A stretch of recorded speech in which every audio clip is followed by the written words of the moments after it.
Hola a todo el mundo. Ahora, el momento tanto esperado. Qu'est-ce qu'on déguste? Bonjour. Oui. Mathieu Bédaride à la manœuvre, monsieur, dame, pour lancer cette émission spéciale, émission exceptionnelle, en direct depuis le café-théâtre Le VO. On est à Montbeton, ou à Montauban d'ailleurs. Non, on est sur la commune de Montauban. Et c'est Maryse Bédaride qui nous accueille ici ce soir. Salut Maryse, tiens, prends le micro qui est à côté de toi. Il est allumé, vas-y, ça va. Voilà, bah écoutez, bonjour à tous, et bonjour Rémi, et ouais, ça va très bien. Ça fait longtemps qu'on voulait venir faire une émission en direct d'ici, on attendait le bon moment, et j'ai trouvé que la pièce Fabrice Lucchini et moi, qui est jouée ce week-end, c'était peut-être le bon moment, parce que là, il y avait aussi un artiste qui tourne une pièce depuis très longtemps, une pièce qui a eu un prix au Festival d'Avignon quand elle est sortie en 2015. Ça nous rajeunit pas, hein, les gars. Ni vous, Olivier Sauton, merci d'être là. Merci de m'accueillir. Je suis ravi, parce que évidemment on fait de la radio donc les gens peuvent pas voir, mais il faut bien qu'ils se figurent quand même la scène. Il y a une table sur laquelle il y a des chips, mais pas que. Il y a d'autres substances naturelles. Et il y a plein de gens sympathiques autour. Je crois qu'on va faire une très grande émission. Ouais, on va faire une chouette émission avec également Cyril Saccas, prof de théâtre, qui donne des cours ici régulièrement à l'Espace VO, parce que c'est un lieu de diffusion de spectacles, mais c'est aussi un lieu de production et de création. Salut, ça va bien ? Salut, oui, ça va très bien, effectivement, content d'être là et puis de pouvoir communiquer et de parler de ce bel endroit qu'est le VO. Eh ben, écoute, on va faire ça tous ensemble avec Séverine qui nous parlera de l'agriculteur. Et l'agriculteur est en colère. L'agricultrice est en colère. Merci, bonjour. Hein, c'est ça? Oui. Ouais. Petit coup de marteau, poum. Elle est toujours en colère, Séverine. À l'agriculture, là, je suis remontée, ouais. Avec Christophe. Salut Christophe. Bonsoir tout le monde. J'ai amené 2 livres autour des légumes ce soir, une fois n'est pas coutume. Fabuleux légumes avec 80 recettes. Je vois bien la ligne que tu as. Mais tout à fait. Je mange des légumes dorénavant. Je suis et oser les légumineuses chiches. Allez, super. Avec Georges Bonfils qui vient de faire la tournée également. Au programme ce soir en direct, j'ai Stan Laferrière qui est un musicien de jazz qui est tombé dans la marmite. C'est le fils de Laferrière. Le fils de Marc Laferrière. Et on va parler d'un livre qui vient de sortir. Et on lui passera un petit coup de fil. Un petit coup de fil à 18h15. Allez, moi, il reste un peu de temps dans cette émission, je vous parlerai des radios associatives qui sont en danger. Je vous expliquerai un petit peu pourquoi en deux, hein, histoire de ne pas pleurer non plus. Et cette émission ne saurait démarrer sans Anna Tillon et le morceau La Foire aux Pigeons. Anna Tillon que vous retrouvez ici au VO dimanche en première partie du célèbre Frédéric Fromet. C'est à toi.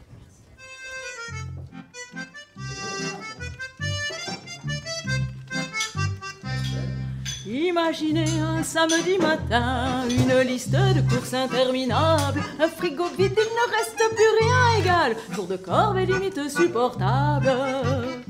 Heureusement, à 2 pas de chez toi, ils ont construit un bel hypermarché qui vend de tout, c'est inimaginable. Ça part des fringues jusqu'au surgelé.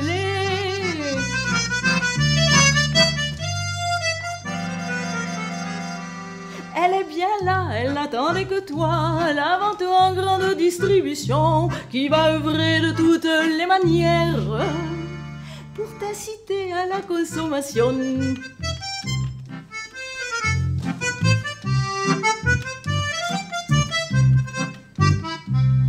Pour ça, elle met à ta disposition un grand parking, des caddies gigantesques pour que tu puisses acheter sans restriction. Certes, pas tout le magasin, mais presque. À peine entré, t'es déjà assailli d'un régiment de panneaux d'affichage qui t'indiquent partout les petits prix des promotions et autres magouillages.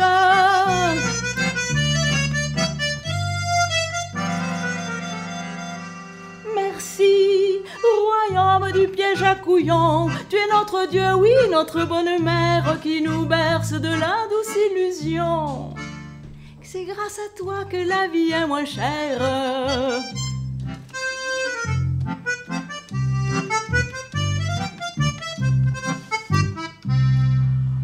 à se calmer et rester raisonnable, ne pas céder aux maintes tentations, résister à ces soldes imbattables, se borner à faire nos commissions, se concentrer juste sur l'essentiel. Ah oui, mais regarde là, cet article, il est si joli.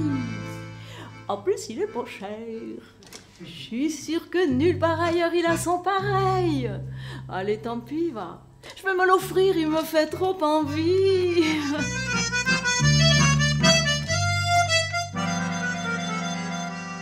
Et c'est comme ça, jusqu'au dernier rayon. On a marché 10 mètres en plus d'une heure. Et lorsque tu as payé l'addition, t'as crié. Et zut, j'ai oublié le beurre.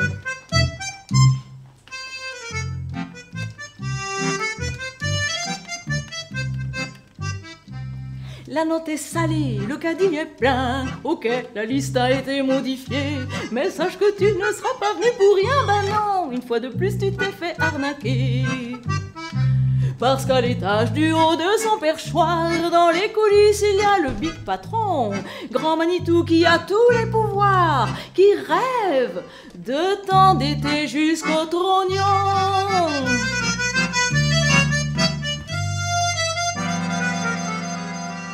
Il est obsédé par son chiffre d'affaires, pour lui tu n'es qu'un bienheureux pigeon, et que tu sois ou pas dans la misère, tu craches un max de tes bifetons.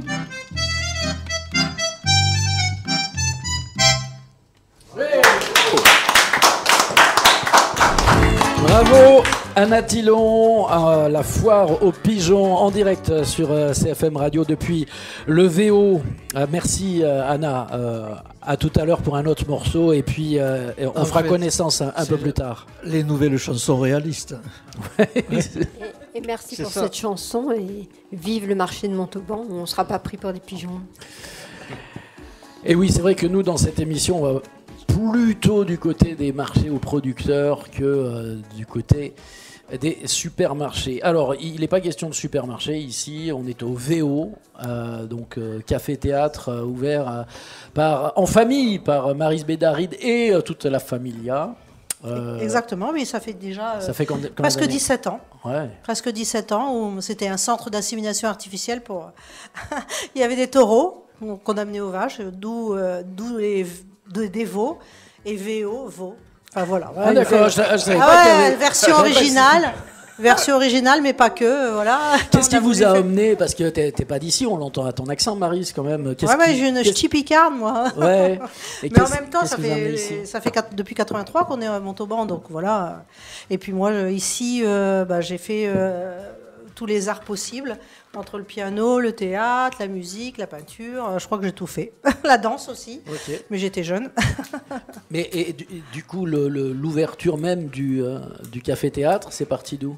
En fait, c'est parti... Alors, vous allez rire, parce que c'est une anecdote que... Je ne sais pas si je l'ai racontée, celle-là. En fait, on ne savait pas trop où répéter. On faisait du théâtre amateur. Et puis, Bernard, il aimait bien l'immobilier. Alors, il s'est lancé là-dedans. Pour faire un théâtre. On ne savait pas, il possède la moitié de Montauban, Bernard. Pour faire un théâtre. Et du coup, un jour, dans un journal, ils ont fait une coquille, ils ont marqué Louride OVO. Louride OVO. Louride. Enfin, il est mort depuis, mais bon. Et du coup, il y a un monsieur qui est venu, il ne croyait pas à ses yeux et ses oreilles surtout. Il est venu et puis on a dit non. Et puis lui, il connaissait Verino, Artus, tous les gens qui ont fait Ruquier. D'accord. Donc tous ces gens, Monsieur Fraise, Naïm Lesgade, l'ami de Lesgade qui s'appelle Naïm, sont venus. Bientôt d'ailleurs, on aura Guillaume Santou. Santou et Garnier. Donc on s'est lancé là-dedans et puis maintenant on va à Avignon et puis on amène... C'est un peu par hasard quoi. C'est par hasard mais bon... Et puis c'est une évolution, je dirais, presque normale. Et puis voilà, maintenant on fait que du professionnel et puis on a la chance, mais là ce week-end même, s'il vient vendredi et samedi, il était déjà venu. Hein. Moi j'ai beaucoup aimé. J'aime toujours d'ailleurs. Fabrice Lucchini, tu veux Lucchini. Et moi, enfin Olivier Soto. Lucchini peut venir à Montauban, il n'y a pas de problème. Il sera là, à une émission de radio absolument excellente. Hein. Là, on dépasse vraiment le niveau professionnel. Là, TF1, s'ils entendent ça, ils tremblent, moi je te le dis. Et on est dans un lieu qui respire la culture, la sympathie et le naturel. C'est pour ça que Lucchini revient ici, assez discrètement, incognito. Mais vendredi, samedi 21h, venez à l'espace VO, je vous promets, ça va être dantesque. Olivier Sauton, par passion aussi, vous avez monté ce spectacle il y a une dizaine d'années déjà. Oui, ouais, j'ai monté ce spectacle. J'avais envie de faire un seul en scène, mais qui soit pas du stand-up, qui soit pas non plus un exercice d'imitation. Je suis pas un imitateur. Oh bah quand même là, ça se rapproche. Lucchini, je l'imite, mais je n'imite pas d'autres personnalités. Et je voulais faire un spectacle sur comment on transmet de manière très divertissante l'envie de lire, l'envie de la culture. Et donc j'ai imaginé l'histoire entre un jeune de 20 ans complètement inculte mais qui rêve de devenir une vedette. Il rencontre par hasard Fabrice Lucchini. Lucchini va devenir son professeur. Et en fait, moi je joue les deux personnages. Je joue le jeune de 20 ans, que j'appelle Olivier Sauton parce que c'était moi à 20 ans. Ouais. Et Lucchini lui donne des leçons de théâtre qui sont en fait des leçons de vie, évidemment. Donc ça donne un spectacle très tonique, très ping-pong, où il y a beaucoup d'improvisation. Parfois, le spectacle fait 3h45. Bon, on verra ce soir. C'est ce que j'allais dire, il faut que tu multiplies par 2 l'émission. Et là, ça va être long. Là, faut m'enlever le micro. Hein. Vous l'avez vraiment rencontré au début ou bien c'est imaginaire? Je l'ai vraiment rencontré. En fait, j'ai eu par hasard. Enfin, moi, je crois pas au hasard, mais par hasard, j'ai eu le même professeur de théâtre que lui, un monsieur qui s'appelait Jean-Laurent Cochet, qui est décédé lors des années Covid. Et immense professeur. Et depuis que j'étais adolescent, j'étais fasciné par Fabrice Lucchini.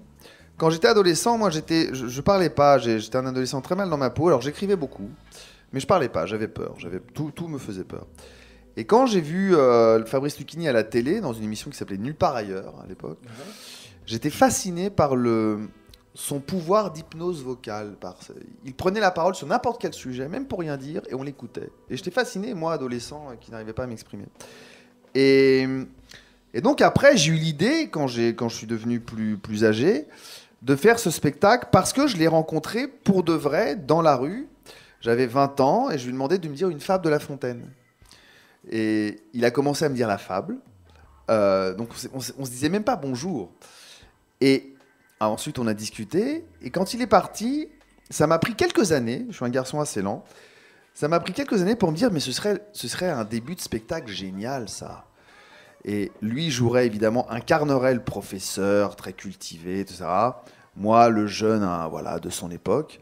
Et donc je l'ai vraiment rencontré. Oui, ça part d'une histoire vraie. Après 98% c'est inventé. Mais... Et après, est-ce qu'il est venu voir votre spectacle? Il est venu voir. Alors, je peux pas en parler parce que c'est la fin de mon spectacle. Alors, on va pas spoiler. Voilà, il est venu voir le spectacle, il est venu me voir dans la loge, et ça a donné un moment lucchiniesque. Ouais.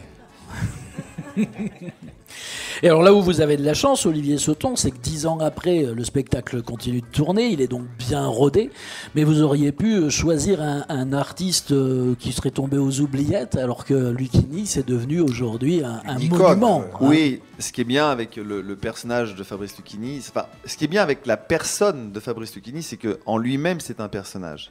Il incarne et il représente des choses, très multiples d'ailleurs, qu'on aime ou qui nous agacent énormément. Et donc, théâtralement, c'est un personnage fantastique, très inspirant.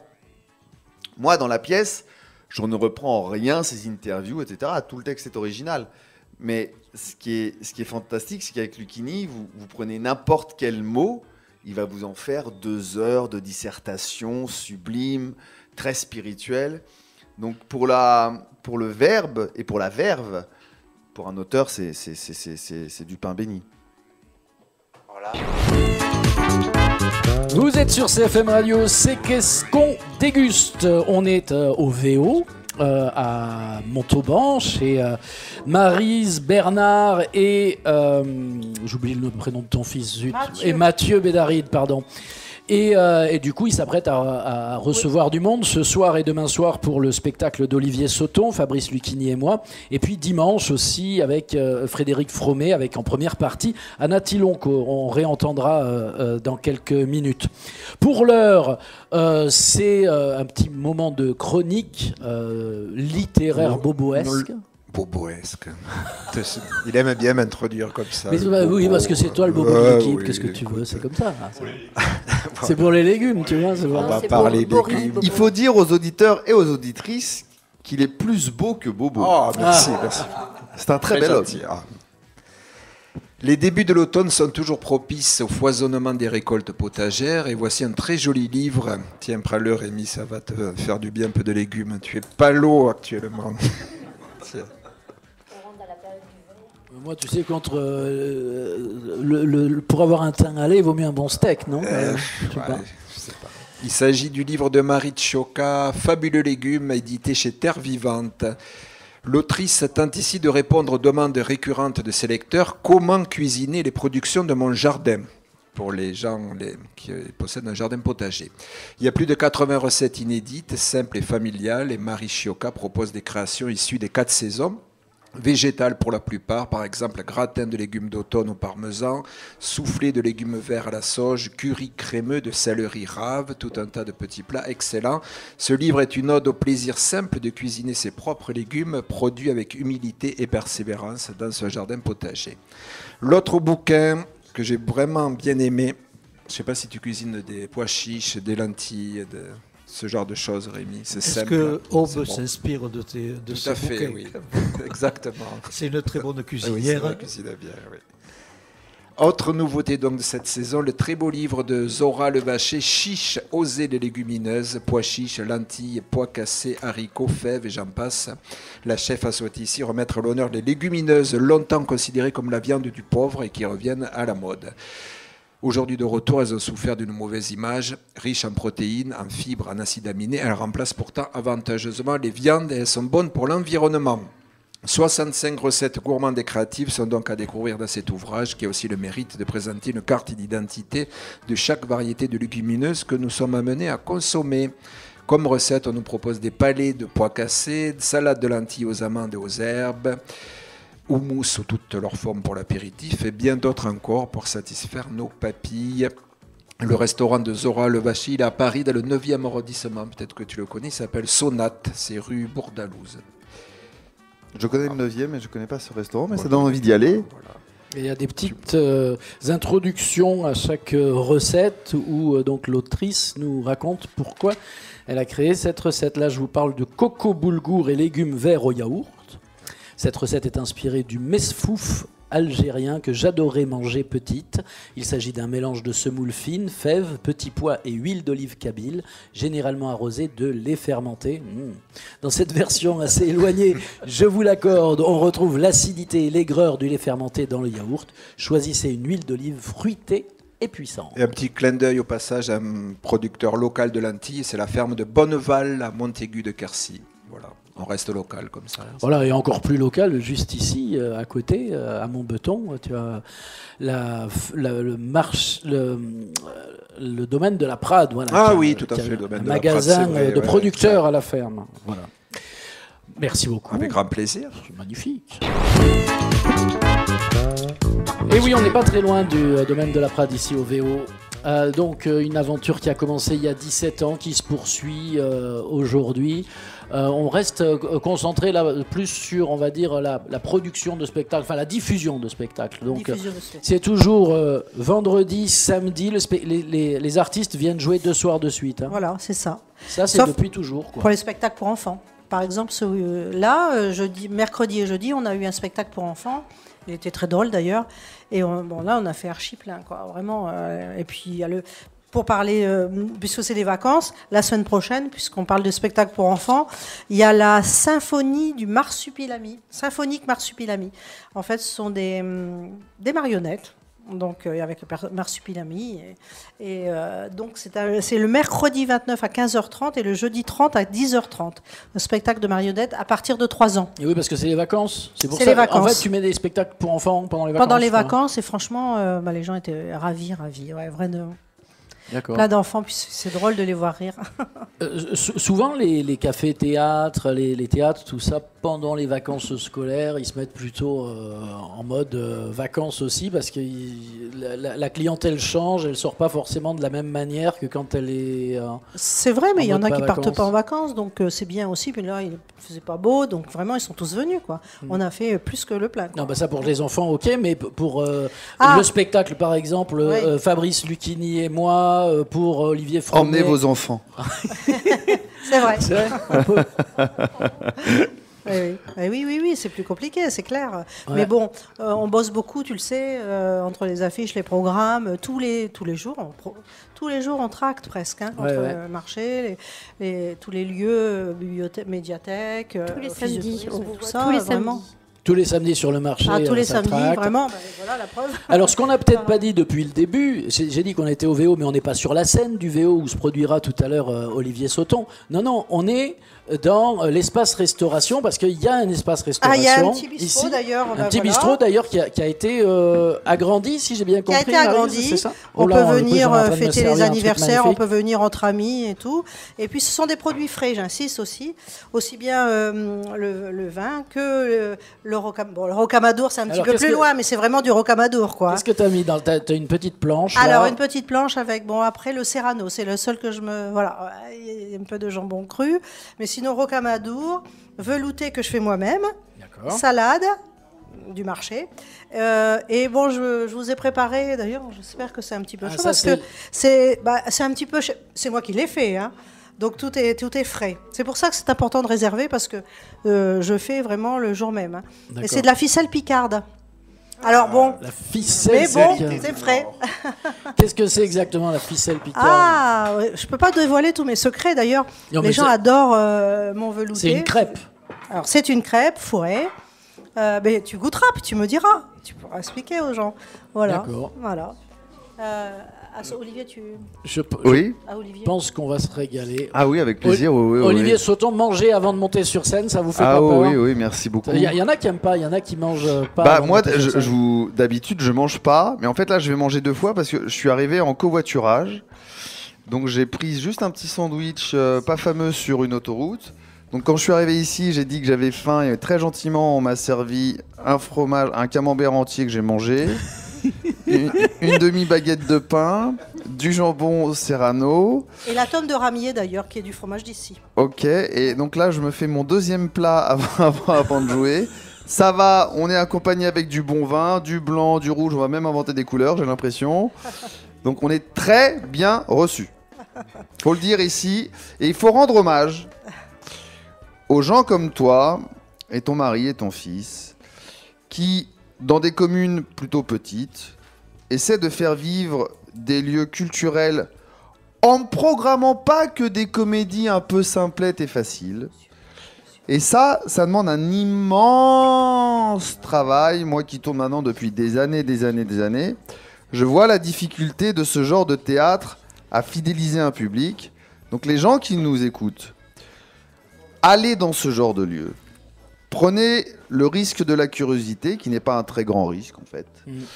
Et vous allez vous régaler autant en mangeant qu'en voyant les spectacles. Et ce sont des gens qui abattent, je le dis très librement, très gratuitement, ce sont des gens qui abattent un travail formidable dans des régions où c'est pas facile de fidéliser à la culture avec des spectacles, je n'ose pas parler du mien, avec des spectacles quand même d'une certaine qualité.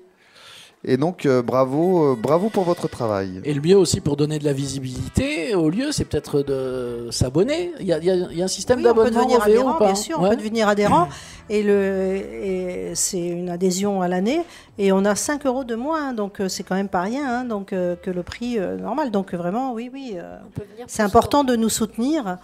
Et Olivier a raison, hein, j'essaie dans la mesure, parce que moi si je m'écoutais je mettrais que du Olivier Sauton presque. Écoute-toi. Faut s'écouter dans la vie. Mais je suis un peu obligée aussi. Donc tu vas quand même faire tes courses du côté du Festival d'Avignon. Je sais que ça c'est incontournable pour toi. Après ce sont des comédies qui ont du fond. J'essaie toujours, comme Paisible retraite que j'avais programmé, qui parlait de l'Alzheimer, qui n'était pas facile, hein, mais qui était quand même une comédie drôle, parce que la comédienne est formidable, ou des rapports humains qui viendra en décembre, là, le Donne-moi ta chance, elle revient, elle c'est Jacqueline Maillan incarnée, franchement. Et c'est sur des rapports humains, c'est génial, et c'est drôle. Donc j'essaie, voilà. Moi j'avais vu un spectacle très original ici, qui était la Joconde qui prenait la parole là et qui racontait un peu sa vie. C'était drôlement bien ça. Oui, donc Cravate Club, qui est une pièce de théâtre que je programme bientôt là. Oui, quand même. Aussi avec un peu de. Oui, la Joconde est quand même restée au Louvre. Oui, elle est restée au Louvre. Oui. Ils l'ont pas prise. Ils l'ont pas prise celle-ci. Qu'est-ce qu'on déguste sur CFM Radio depuis le VO, messieurs dames, en direct, live, avec Maryse Bédaride, avec Olivier Sauton, avec encore plein d'autres personnes avec qui causer. Ça continue dans CFM Radio, votre radio en Tarn-et-Garonne.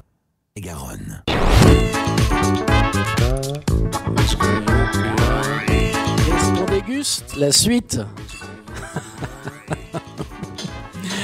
Allez, ça va, toujours en direct donc du VO à Montauban avec donc Maryse, Bernard et Mathieu qui nous accueillent autour de la table. Cyril Saccas, prof de théâtre avec qui on va faire connaissance tout à l'heure. Toujours Olivier Sauton qui joue ce soir et demain soir, Fabrice Lucchini et moi. Qui, je le rappelle, a quand même eu le prix du public au Festival d'Avignon en 2015, c'est quand même pas rien. Et donc, tout de suite, Anne Thilon, qui joue Les Travailleurs. Anne Thilon, que vous retrouverez en première partie de Frédéric Fromet, dimanche, ici même.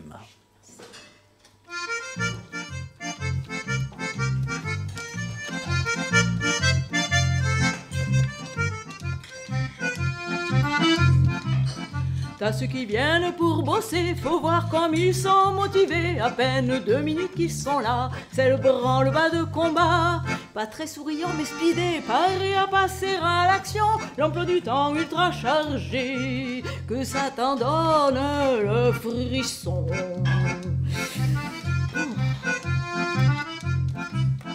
T'as ceux qui viennent se les rouler parce qu'ils en ont rien à cirer. Ah, si c'était pas pour le pognon, resteraient bien à la maison. Jamais satisfaits de leur sort, passent la journée à rouméguer, même s'ils n'ont pas toujours tort. C'est fatigant, les supporter.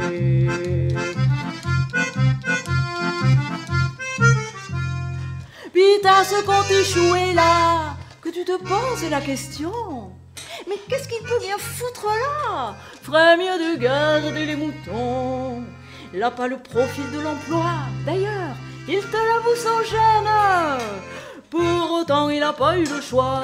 Ben non, la vie est dure tout de même.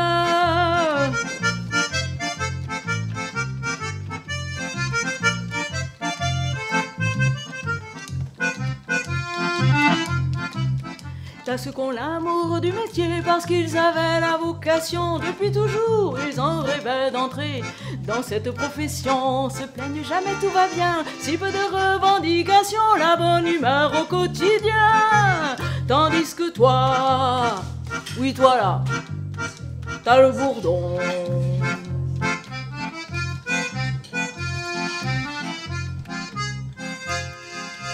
C'est le gros bourdon.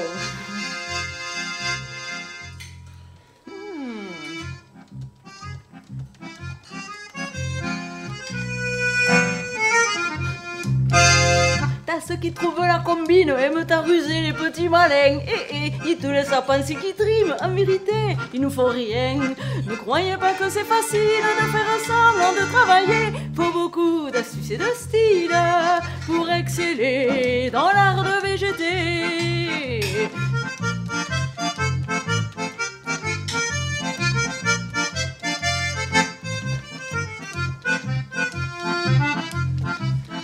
Et puis dans tout ce personnel, t'as des soucis de hiérarchie. Ceux qui se la jouent paternelle, ils veulent t'apprendre la vie. Sont pas plus diplômés que toi, mais vantent leur ancienneté. Surtout quand le chef est pas là, s'active à prendre le relais. Enfin y'a les pires de tous, ceux qu'on meurt d'envie d'étrangler. parce qu'ils pourrissent d'ambition, se spécialisent en délation. Ils ont toujours la sale manie d'aller pleurnicher au bureau. Je fais bien, hein? Espèrent acquérir des galons en léchant les bottes au patron. Espèrent acquérir des galons en léchant les bottes au patron.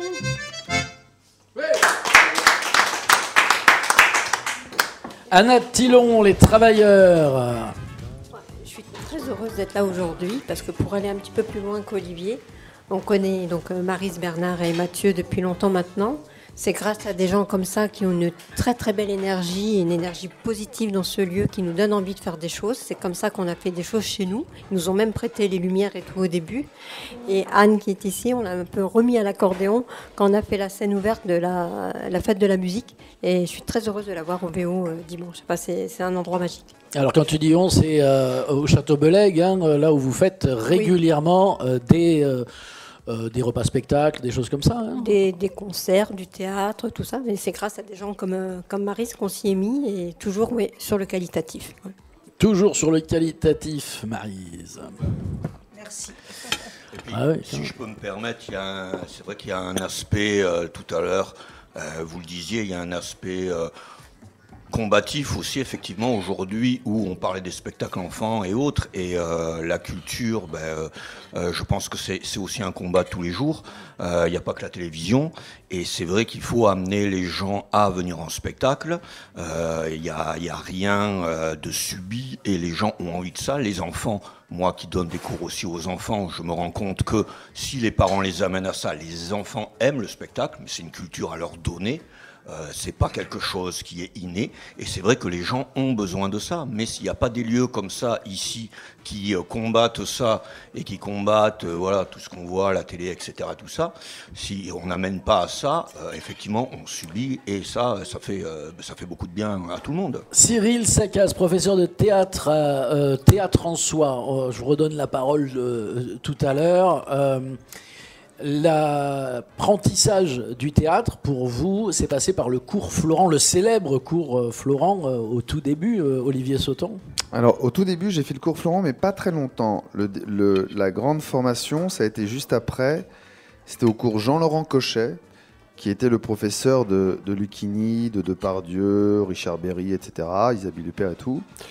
C'était un très, très, très, très grand maître, au sens où il maîtrise. Toi, tu es un apprenti, tu apprends. Et c'est l'homme vraiment qui m'a appris à y lire. Quand je dis qui m'a appris à lire, qui m'a appris à aimer lire, qui m'a éclairé les œuvres que jusqu'ici à l'école, moi, ça m'intéressait pas trop. Ouais. Mais l'approche théâtrale, et c'est là que c'est important le théâtre aussi, c'est que ça peut réconcilier énormément d'individus avec la littérature, la langue française, parce que l'approche n'est pas scolaire, une approche qui ne convient pas à tout le monde. L'approche, elle est vivante. Le verbe devient de la matière, devient de la chair.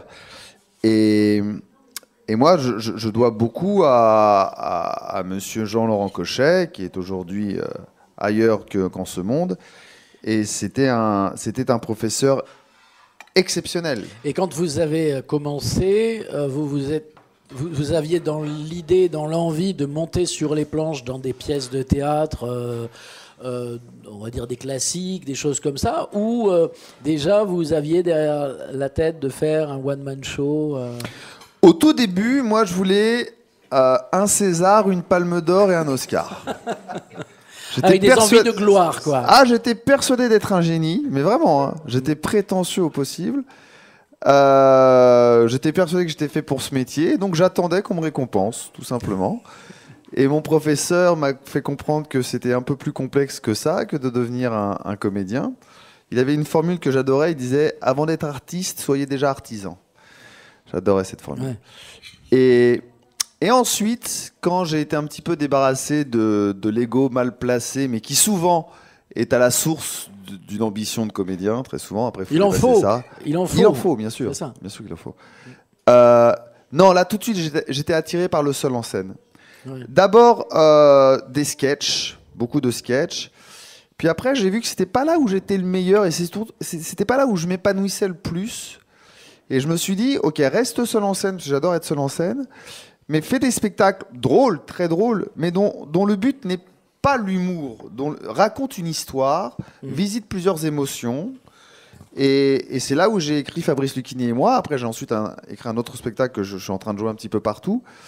Et là, je vais revenir un petit peu au stand-up, mais pas en France, au Liban. Je passe beaucoup de temps au Liban maintenant. Ouais.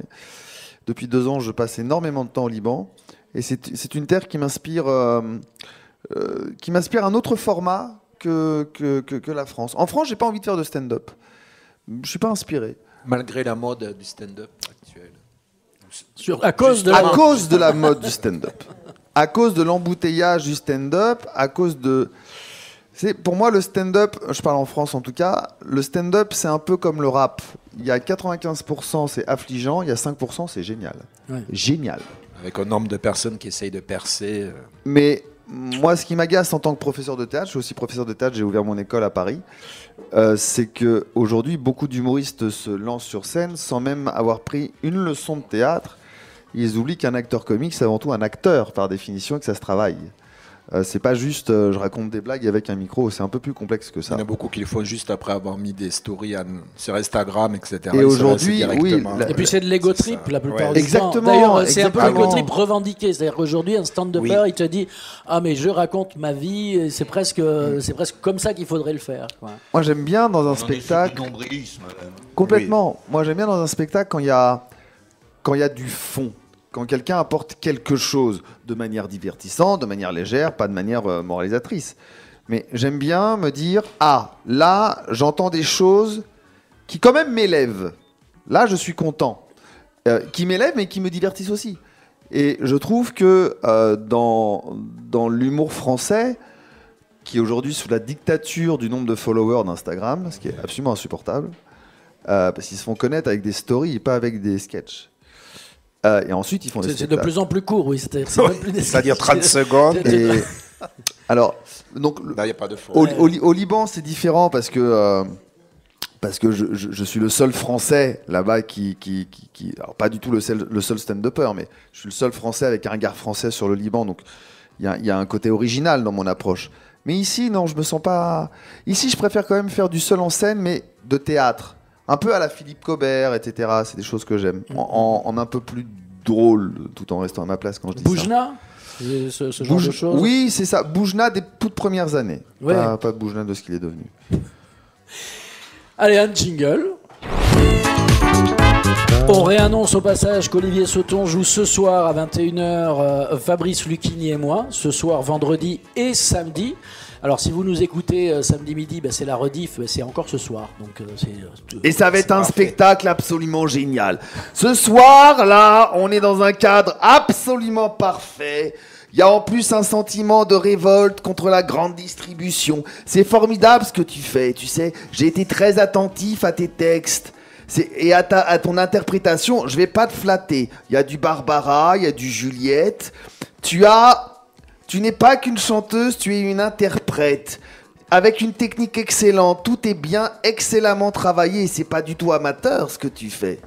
Comme tu l'as dit, c'est beaucoup de travail. C'est toujours beaucoup de travail. La façon de faire du vin, la façon de présenter des choses, c'est toujours beaucoup de travail et donc beaucoup d'humilité. C'est pour ça qu'autour de cette table, il y a une ambiance extraordinaire, un animateur qui mérite d'être sur CNN, au moins. Moi, je vais pas pouvoir rester longtemps parce qu'il faut que je fasse la régie. Donc, si vous le permettez, je peux m'en aller maintenant parce que sinon on va avoir un problème. Libéré. Je vous remercie absolument, vous êtes fabuleux. Merci d'avoir délivré, convoqué ici Fabrice Lucchini. Merci beaucoup à vous. On enchaîne dans Qu'est-ce qu'on déguste avec la chronique jazz. La chronique jazz d'aujourd'hui consacrée à Stan Laferrière. Stan Laferrière a commencé à jouer du piano à 4 ans. À 12 ans, il est rentré ensuite, il est rentré au conservatoire et à 12 ans, il faisait quand même salle player, un concert avec son prof de piano. C'est un multi-instrumentiste. Il joue aussi de la guitare, de la batterie, D'ailleurs, chez Joël Mouriot, à la gare de Boroton, il avait accompagné son père, Marc Laferrière, qui est clarinettiste à la batterie. Il joue aussi de la guitare. Et pendant 15 ans, il a été directeur de l'orchestre de jazz, le big band de l'orchestre de jazz de l'armée de l'air, avec le grade de capitaine. Là, il vient de sortir un livre qui s'appelle 49 histoires. C'est édité par une société belge et je pense qu'il y aura une série puisqu'il y a eu déjà un premier titre, 49 histoires dans l'histoire. Et là, nous tombons sur 49 histoires du jazz en fait, vivant, nerveux, doux, militant, festif. Le jazz avait ravi de nombreuses personnes passionnées avec des rimes syncopées et des notes bleues. Bonjour. On va lui passer un coup de fil. Il est là ou on l'appelle après le disque, pendant le disque. Allez, qu'est-ce qu'on écoute ? On écoute un morceau qui est un hommage à Nat King Cole et le morceau c'est une de ses compositions qui s'appelle Hey Nat.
What you scat?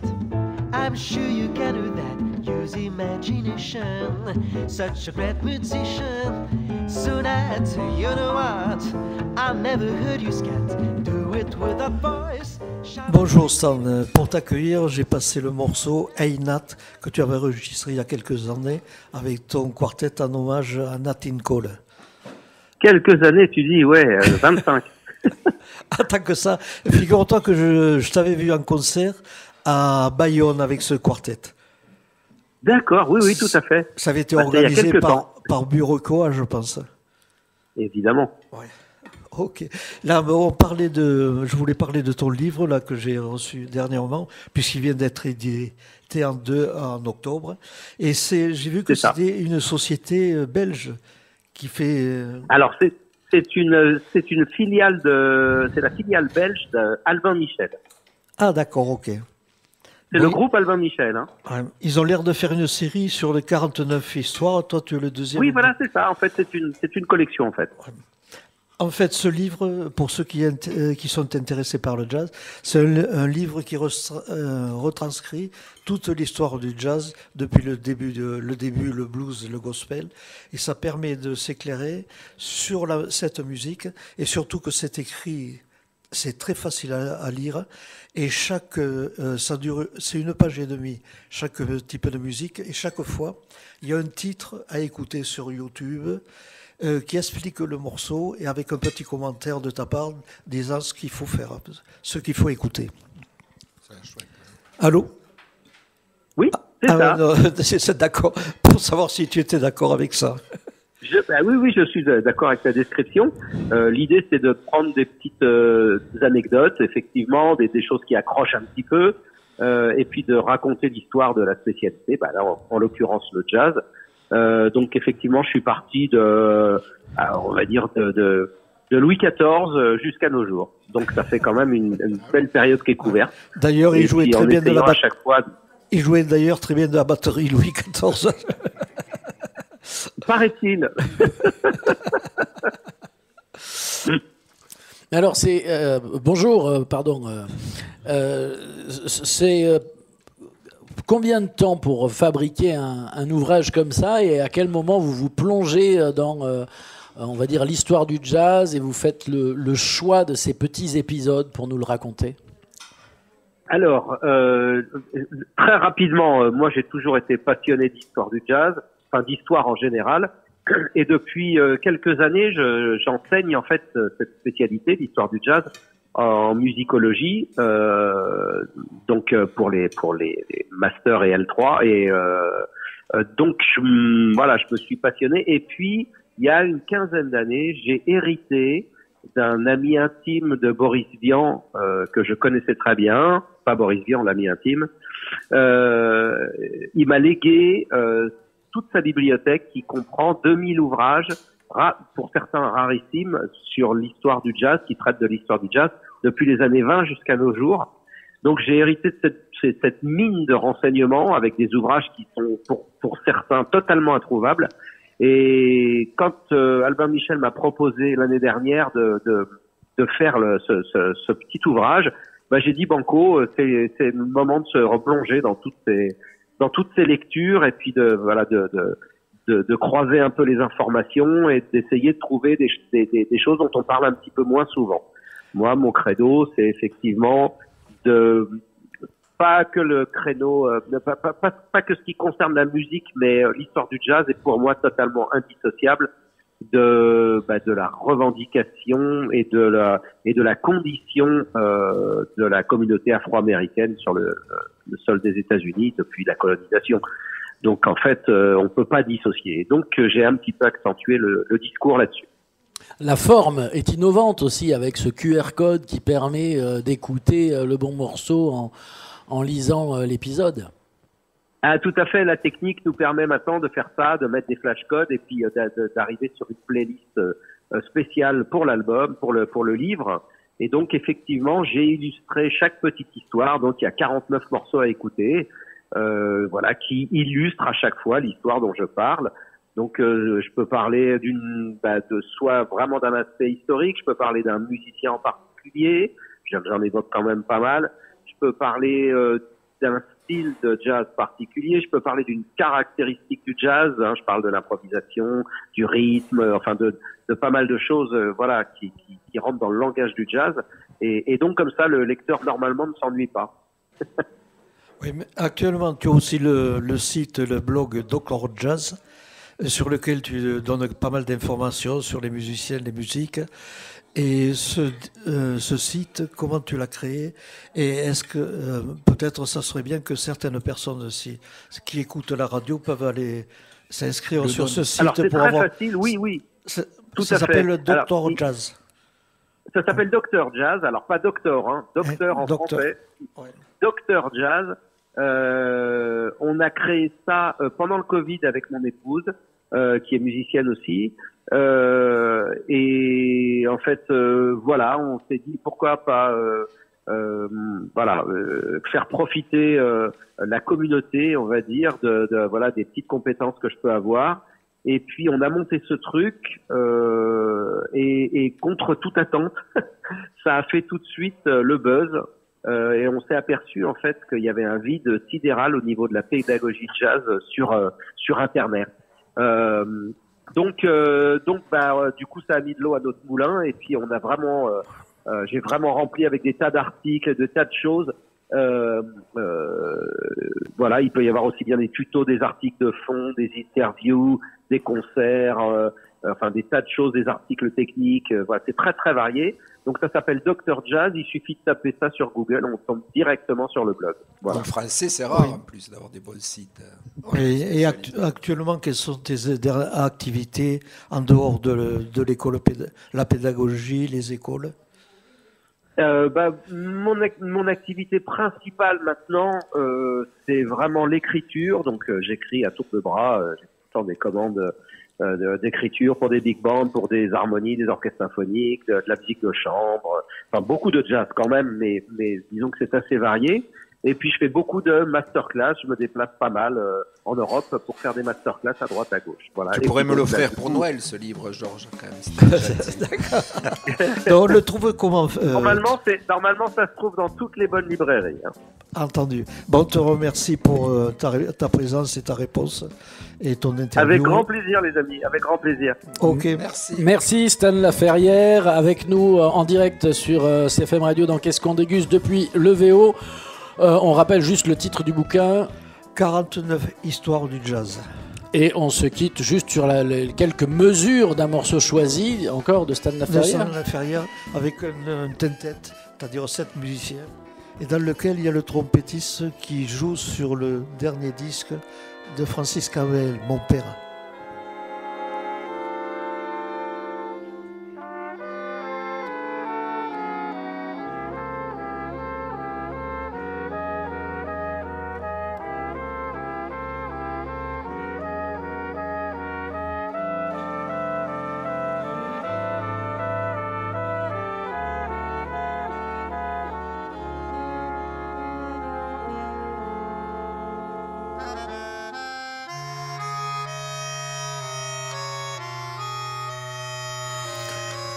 Voilà quelques mesures juste de Stan Laferrière. On se retrouve pour la suite de Qu'est-ce qu'on déguste, toujours avec beaucoup de monde autour de la table au VO à Montauban.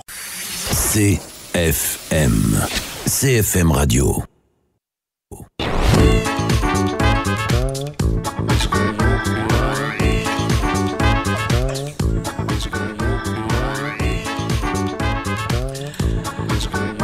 Allez, Christophe va être à la manœuvre. Qu'est-ce qu'on déguste?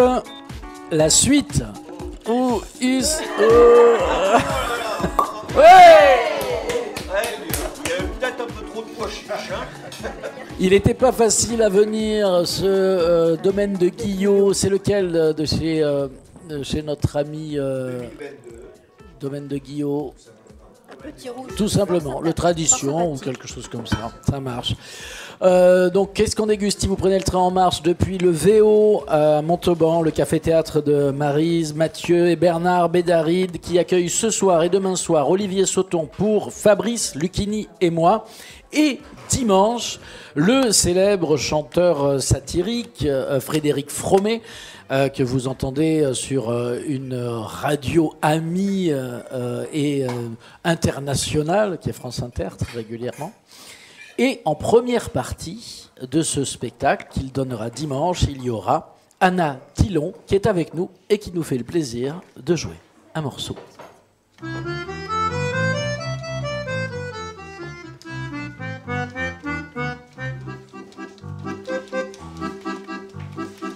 Moi, je voulais être concertiste, sans chercher à sortir ma voix, et n'être qu'une instrumentiste, et pas chanter n'importe quoi. Je rêvais pas d'être une lyrica, une Castafiore en émoi, qui s'épanouit dans les mimiques, sur des paroles qu'on comprend pas. Je voulais jouer des pièces classiques, j'ai mis des heures à travailler, me surpasser dans la technique, des doigts qui courent sur le clavier.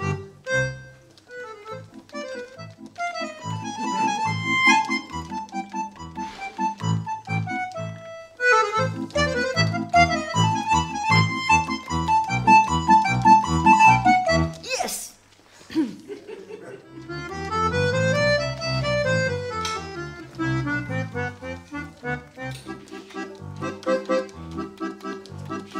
Je me voyais débarquer dans la salle de concert, sous l'œil expert d'un public averti, dans une ambiance presque austère, à me faire regretter d'être ici.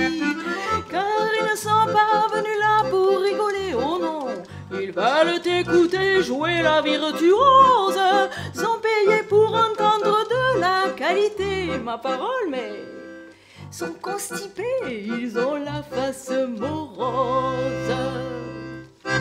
Il leur faut leur pesant de romantisme. I love you. Avec beaucoup de dextérité. Dans des œuvres célébrissimes, des plus complexes à jouer.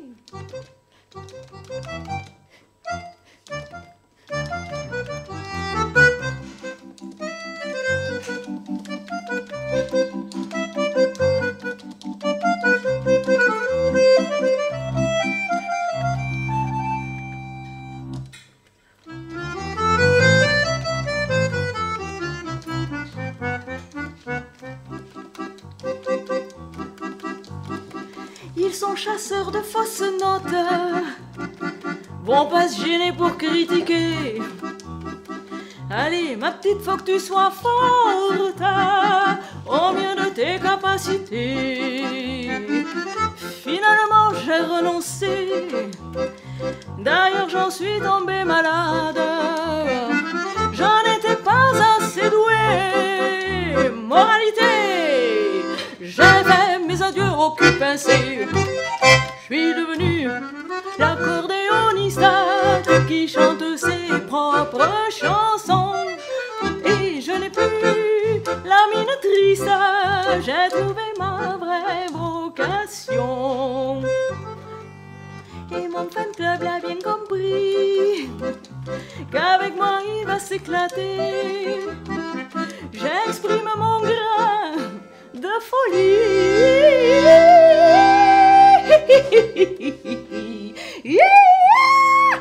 Moi, je vocalise et c'est le pied.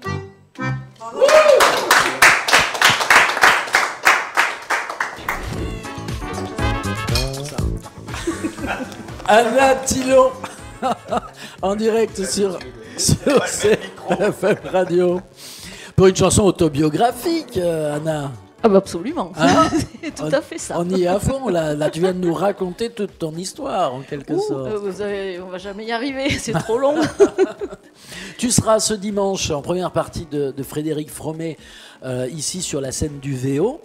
Et si j'ai bien compris, ça fait longtemps que tu n'es pas remonté sur scène. Oui, mais à part justement au château de Bellègue en juin, ouais. Ça fait plusieurs années.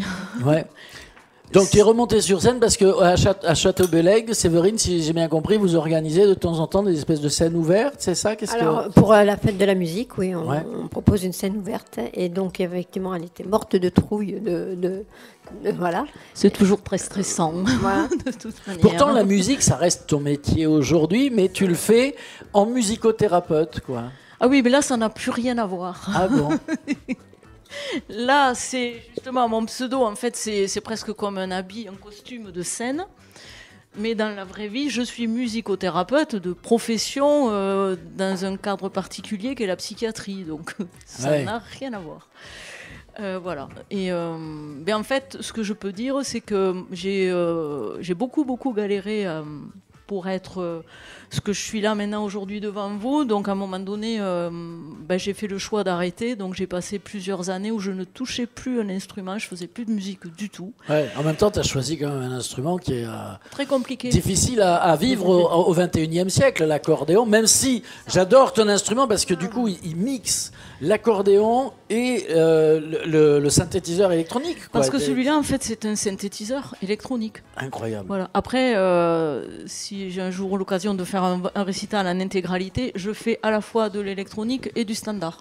Parce que le standard, il a quand même son charme aussi. Qu'est-ce que tu appelles le standard? Tu appelles le standard musette C'est un accordéon traditionnel qu'on peut utiliser dans des balles musettes. Mais toi, ton truc à toi, c'est le bal musette, par exemple, non, au départ, ou plutôt le titi parisien Ah non, moi j'ai fait des études d'accordéon classique au conservatoire.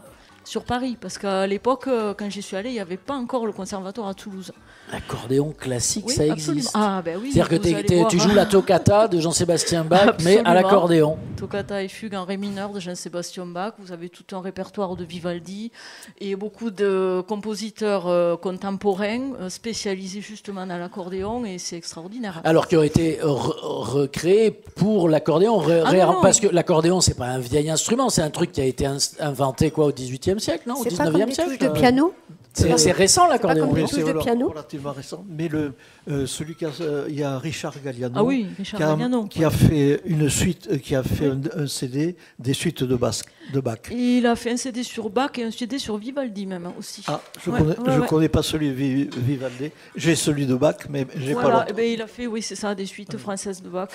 Et c'est sur ces traces-là que toi tu es Moi, peu j'ai fait Galliano, ça, oui. tout ça. J'ai fait ça. Un peu la chanson que je viens d'interpréter résume un peu ce que j'ai vécu parce que c'était quand même très, c'est chaud quoi. Et donc là, tu t'y relances, si j'ai bien compris. Depuis ce fameux 21 juin à Château-Bellègue. Ça a été le déclic. Ma première scène, on va dire.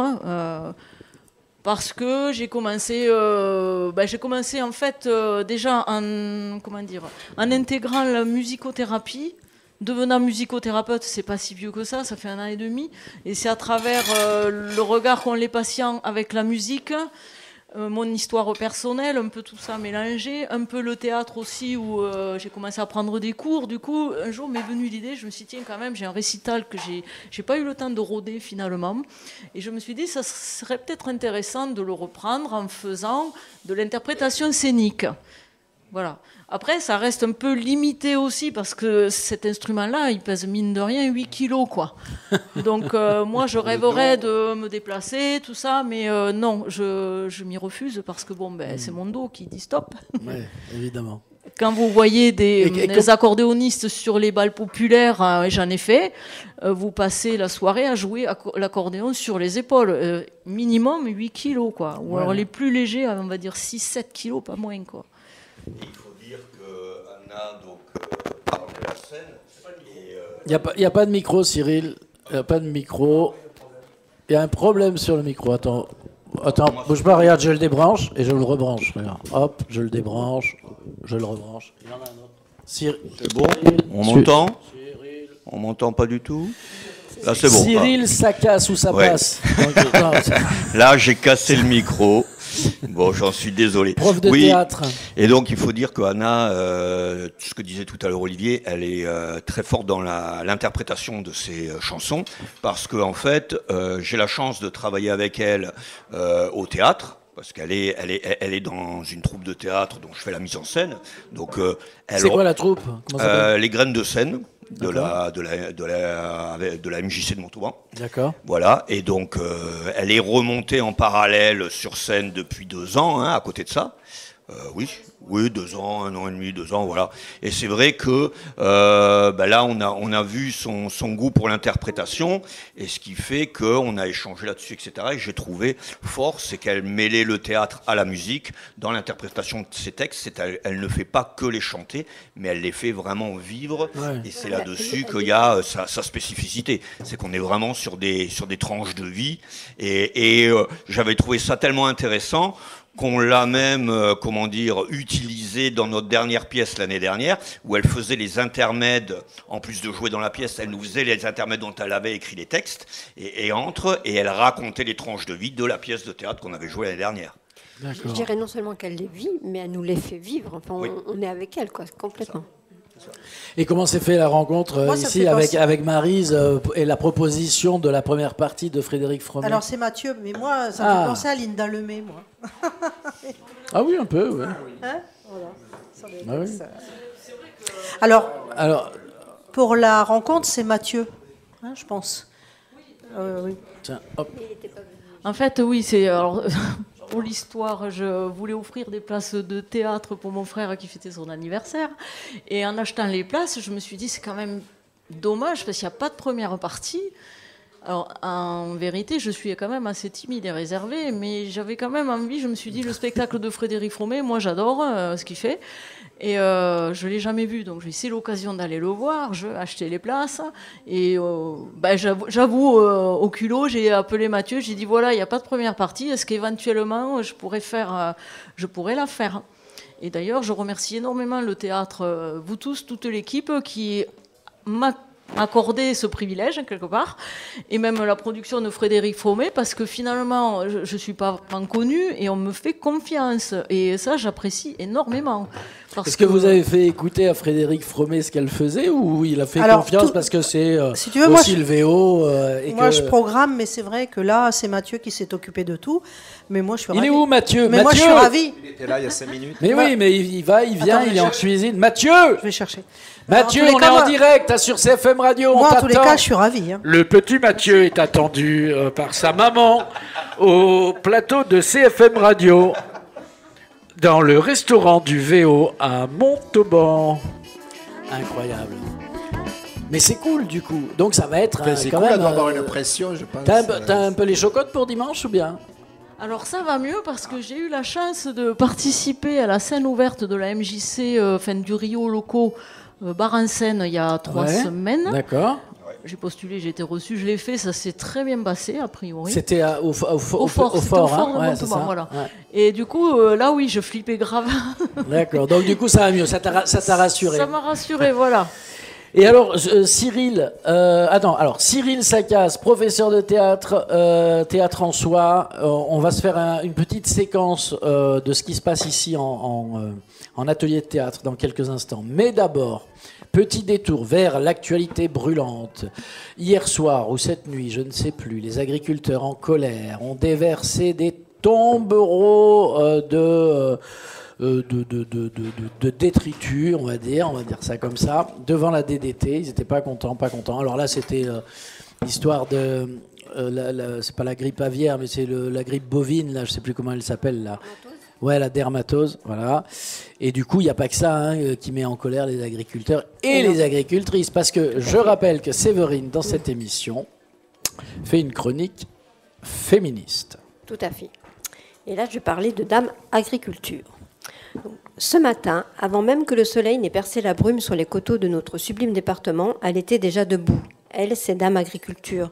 Chaque jour, elle se lève avec celles et ceux qui la font vivre et souvent sont debout avant l'aube.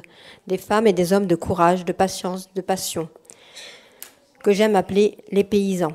Dans les vergers, dans les champs, dans les vignes, ils sèment, ils soignent, ils récoltent. Ça a l'air simple, c'est beau, c'est essentiel. Dame Agriculture, c'est cette odeur de terre humide au matin, le bourdonnement d'un tracteur, le chant du coq, la main calleuse qui tend un fruit sur le marché le samedi matin. C'est un savoir-faire transmis de génération en génération, une fierté silencieuse, une promesse d'avenir. Mais aujourd'hui, Dame Agriculture s'inquiète, car beaucoup de vignerons ont leur morale aussi bas que le niveau de leur cuve, entre aléas climatiques et contexte économique. Mais comme leurs cèpes, ils sont ancrés dans la terre et veulent rester fiers et droits comme leurs vignes. Aujourd'hui, comme un coup de marteau supplémentaire, le laboratoire d'œnologie de Montauban menace de fermer par décision de la Chambre d'agriculture. Même si on peut comprendre la décision de la Chambre face à la réalité de la rentabilité, il est difficile de l'entendre et de l'accepter. Pardon. C'est perdre de la réactivité des rendus des résultats d'analyse, c'est perdre un service de proximité, de conseil qui va venir. C'est une façon de s'avouer vaincu face au contexte. Et pourtant, ces femmes et ces hommes tiennent bon. Ils continuent avec la même exigence, la même fierté. Car le soleil se lèvera tous les matins et la vigne continuera toujours à repousser. Merci, Dame Agriculture, à tous ces visages, toutes ces mains dans la terre qui essaient jour après jour de nous faire prendre conscience de demain. Et j'espère que la Chambre d'agriculture ne sera plus une oxymore et restera auprès de nos vignerons. Elle est émue, Séverine, quand elle fait sa chronique féministe sur qu'est-ce qu'on déguste. Et nous, on trinque à ça. On trinque aux agriculteurs, tiens. Est-ce que tu peux me passer, tiens, notre copain Lartigue, là. Oui. Jean-Claude Lartigue, vigneron indépendant. Jean-Claude Lartigue, vigneron indépendant. On est en train de boire un coup à sa santé. À Montalza. Ouais. Domaine du coteau du Quercy. Coteau du Quercy, et c'est Domaine de Lafage. Non, pas Domaine Lafage. Domaine de Guillot. Domaine de Guillot, pardon. De Guillot, ouais. On va y arriver.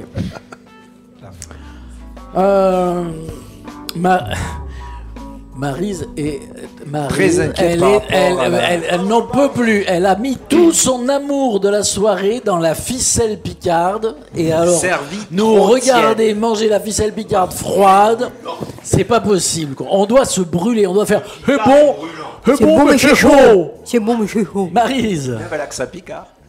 Et fais-le avec l'accent picard, vas-y. Allez, je t'y vous là. Je l'ai perdu. Allez. Ah bah non. Vas-y, retrouve le truc. Mais non, mais déjà, je l'avais pas trop, quoi, en fait. Si, bon, bah, par exemple, poche, quand je suis arrivée ici, je sais pas, parce que moi, une poche, c'est ici, là, c'était pas un sac en plastique. Toi, c'était un sachet. Ah, oui, un sac en plastique. Un sac en plastique. Ben oui, et un appoint de crayon. Enfin, un pochon. On n'est pas un pochon chez toi? Un petit non, un sac en plastique. On parle français, monsieur. Dans le Poitou. Chaque région a leur problème. Par exemple, nous, on dit une serpillière, et à Perpignan, ils disent une toile. Voilà. Ouais. Et nous, une wassingue. Là, c'est pas en France. Ah si, c'est dans le Nord. Guillaume, il se fiche de moi. C'est bien on s'égare, les amis, on s'égare dans ce qu'est-ce qu'on déguste depuis le VO. Si vous avez des choses à dire, par exemple, Mathieu, dites-le dans le micro, ça c'est important. Ça va? Bonjour. On parlait de toi tout à l'heure, je t'ai appelé parce que t'étais en... J'étais avec Olivier Sauton pour les balances. Et ouais. Les derniers réglages lumière de la soirée. Ça, c'est de l'artisanat aussi. Hein. On oublie que des fois, les artistes, c'est de l'artisanat. C'est-à-dire que Olivier Sauton, il n'est pas arrivé avec toute une régie, tout un truc. Il est arrivé tout seul. Il nous l'a dit tout à l'heure. Les spectacles sont différents, vraiment. Voilà. Il n'y en a pas un qui est. Et toi, tu accueilles en régie technique, c'est ça? Alors, on a Lola, on a une régisseuse, une intermittente du spectacle qui vient faire la technique. Mais moi, je fais le relais avec l'artistique, la logistique. D'accord. Voilà, je suis tu as des compétences un peu en technique si Lola est malade. Et maintenant, pour mon dos. Rémi, il y a quand même une question de budget quand tu dois te déplacer avec beaucoup de monde. Voilà, si tu as même une régie, un bus. Et oui, non, mais avec les maquilleuses, tu fais bien de relever le problème. Là, c'est vrai que c'est un one-man show, il est tout seul, mais par exemple, pour la musique, ça devient de plus en plus compliqué. Nous, on fait pas beaucoup de musique au VO, on a quand même on est plutôt spécialisé dans l'humour, mais on a d'ailleurs le problème dans l'humour des pièces avec 3, 4, 5 comédiens. Ouais. Bon, voilà, il n'y a pas de secret. Plus il y a de personnes sur scène, plus il y a de salaire, et donc l'économie nous rattrape, ça c'est sûr, mais bon. Avec les bénévoles, avec les bonnes volontés, par exemple, pour venir sur l'actualité, Frédéric Fromet, c'est de la mutualisation, quoi. C'est-à-dire qu'ils sont 3 sur scène, c'est un spectacle qu'on n'aurait jamais pu se payer en temps normal. Et samedi, donc demain, ils sont à Toulouse pour les 24 heures de l'accordéon, à la Cave Poésie de Toulouse. Je ne sais pas si tu connaissais. Il faut que tu le dises dans le micro si tu. Si, je connais. Parler, donc mais voilà, je n'ai pas encore été. C'est un événement qui se passe à Toulouse. Là, pourquoi il y a de l'accordéon sur scène avec Frédéric Fromet? Alors Frédéric Fromet, il est encadré de François, son accordéoniste pianiste, et de Rémi à la contrebasse. Voilà. C'est pour ça que je disais que c'est un beau spectacle qu'on n'aurait vraiment pas pu se payer, nous, au VO. Mais comme on mutualise avec la Cave Poésie, ils ont accepté de s'arrêter sur la route et de venir dimanche après-midi nous voir. C'est à quelle heure le spectacle? 16h. 16h. Avec en première partie. Anna Tillon, et donc le concert de Frédéric commence. C'est rigolo ça. Anna qui vient te voir, qui dit bonjour, je me déplace pour Frédéric Fromet. Ah, mais au fait, je pourrais pas faire la première partie. Ouais, ça fait partie de notre prérogative locale. Hein. On a envie d'aider les artistes. Oui, mais tu l'avais entendu un petit peu ou pas? On sait, comme je connais Séverine. Ah oui, d'accord. T'as fait confiance. On l'avait déjà vu. Je savais qu'elle avait joué. Et même la première fois que j'avais rencontré Anna, elle était venue faire une vidéo. On lui avait prêté une salle pour qu'elle fasse une petite vidéo au tout début où elle relançait ça. 4-5 ans maintenant. Voilà, ça va vite. Donc je suis au courant, mais effectivement, j'avais pas pensé à elle tout de suite. Les premières parties, on n'y pense pas, mais par contre, si on peut, je l'ai proposé, j'ai dit moi, bien sûr, ok, je propose à la production, si la proposition est ok. C'est donc à découvrir dimanche après-midi. Le reste du temps, ici, quand il n'y a pas de la diffusion, il y a de temps en temps des cours de théâtre, n'est-ce pas temps en temps. Cyril, ça passe ou ça casse? De plus en plus. Monsieur nous sous-estime. C'est tout le temps. Tout le temps. Ah, tout le temps. Ouais. Nous sommes corvéables à merci. Non, ouais, c'est vrai. Ouais. Non, oui. En fait. Pour les enfants, pour les adultes. Pour les enfants, pour les adultes. Oui. À l'heure actuelle, sur le VO, on a 2 ateliers d'enfants, 1 d'ados et 2 d'adultes. L'histoire a fait que je suis revenu dans la région il y a 7 ans Et j'ai cherché un lieu pour redémarrer mon activité que je faisais sur le Narbonnais. Et des gens passionnés, en fait, c'est Xavier Rabé qui s'occupe de la culture, notamment au niveau de l'inspection académique, qui m'a parlé du VO et qui m'a dit ils font des spectacles, mais c'est des gens passionnés, ils seraient super intéressés pour faire des ateliers et en plus pour vraiment avoir toute la dimension humaine du théâtre et pas que les spectacles. Donc on s'est rencontrés, c'est là que ça a matché de suite, comme disaient les jeunes d'aujourd'hui. Ouais. Est-ce que tu fais du théâtre, mais tu fais du théâtre avec un aspect social. Et alors, effectivement, à côté de ces cours sur l'aspect culturel, le théâtre, c'est avant tout une aventure humaine. Olivier le disait tout à l'heure quand il avait pris ses cours, ça lui a parlé en tant qu'être humain. On n'est pas là, comme je dis toujours, un comédien qui récite un texte, qui ne le vit pas, c'est pas un bon comédien. Et effectivement, on a un aspect social où, avec Maryse et avec Mathieu notamment, ils connaissent ma passion et mon combat aussi pour le côté humain et de transmettre et d'avoir une transversale entre le théâtre et toutes les situations de la vie d'aujourd'hui. Et en fait, on intervient aujourd'hui avec des gens qui sont à l'écoute de ça et qui sont sensibles, notamment, par exemple, France Travail sur le Tarn-et-Garonne, où auprès des 3 agences, j'interviens auprès des demandeurs d'emploi pour les préparer via les techniques de communication des comédiens aux entretiens d'embauche, donc tout l'aspect psychologique du stress, etc. Et les techniques, comment travailler sa posture, la voix, les gestes, etc. pour être le plus impactant, parce que finalement on joue un rôle, et si on ne t'explique pas comment t'en sortir, tu n'as pas les outils. Et en fait, via Maryse et Mathieu, qui connaissent mon combat là-dessus, on a été, comme Montauban et Tarn-et-Garonne est un gros village, on a été mis en contact et on travaille là-dessus, et notamment l'agence d'Alba Sud, où on fait les séances ici, sur le VO, dans la salle de représentation, notamment au sein d'un groupe Génération Talent. Ce sont les demandeurs d'emploi seniors qui ont le plus de mal, effectivement, et à s'exprimer, et on travaille là-dessus. Est-ce que tu proposes en fin de parcours, à la fin de l'année, justement, une petite scène ici, devant un vrai public Et effectivement, tu as tout à fait raison. On a fait, sur plusieurs mois de ça, on a fait ce qu'on appelait En scène pour l'emploi, où avec un groupe de demandeurs d'emploi, on est allé jusqu'à écrire des sketchs parodiques autour de la recherche d'emploi, avec soit des candidats, soit des recruteurs complètement barrés, loufoques, etc. Et où ils ont joué sur scène des situations cocasses de demande d'emploi. Franchement, c'était très émouvant. Très émouvant, drôle. Ouais. Franchement, ils ont fait des sketchs sur des situations... Et c'est là que, et on le fait également, on fait la même chose, Mathieu, le VO est porteur aussi d'une action auprès de la PJJ de Montauban. On intervient auprès des jeunes, justement, en difficulté, etc. Et c'est vrai que par ce travail sur la confiance, etc., et reprendre possession de son corps et de ses expressions, on a une portée humaine, mais au-delà de la culture, sur vraiment l'être humain en tant que matière, qui est Il reste génial. des places. Non, mais il y a des gens qui peuvent venir en cours d'année, faire des cours. Oui, en cours d'année, là, bien sûr. Oui, tout à fait. Mais on fait aussi un appel aux associations, des mutuelles. Enfin, tout le monde peut travailler avec le théâtre dans n'importe quelle activité quand on est dans du social, de la formation. Et voilà, et nous, on est ouvert à tous les projets.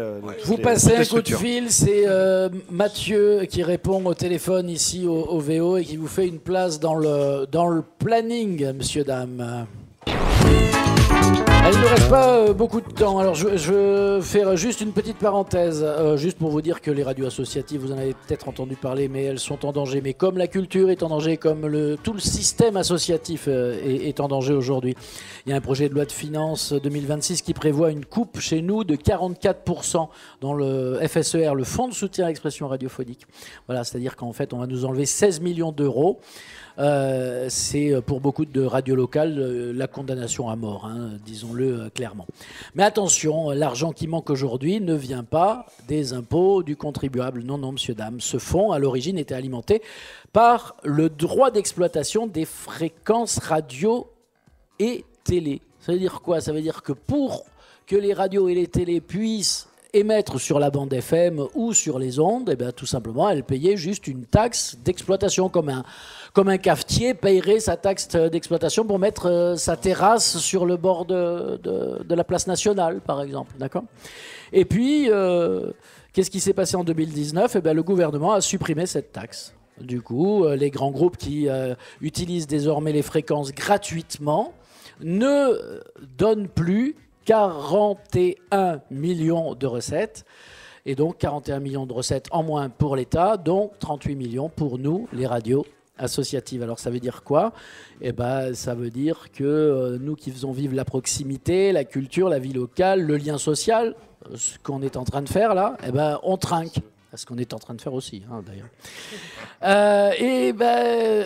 Ça va disparaître. 770 services radiophoniques, 3000 salariés, 30 000 bénévoles.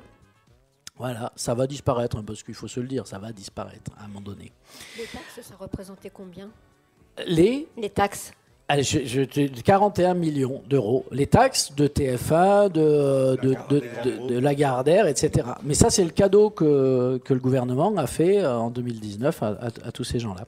Et donc, quand on dit que le FSER est une dépense inutile, on dit que c'est pas un investissement pour la démocratie de proximité, qu'on n'en a rien à faire de l'accès à la culture, de l'éducation aux médias, parce que c'est des choses qu'on fait là aussi.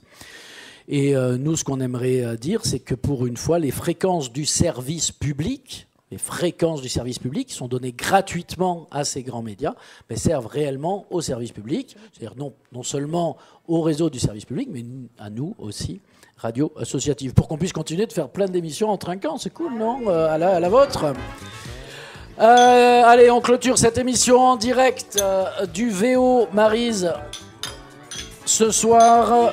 Fabrice Lucchini et moi, Olivier Sauton, samedi soir aussi, Frédéric Fromet, dimanche. Le week-end prochain... Une affaire de famille, le 31 octobre. La famille Boutboul. La veille du jeu. Là, c'est une comédie. Mais il y a les spectacles pour enfants. Hein, il y a des spectacles pour enfants. Et entre-temps, il reste des places pour les spectacles pour enfants. Il paraît que c'est tout le temps complet. Ah bah là, cette semaine-là, c'était génial. Hein, vraiment, tout le monde était là. Il reste des places. Il reste des places, oui, pour le symphonique du Marsupilami.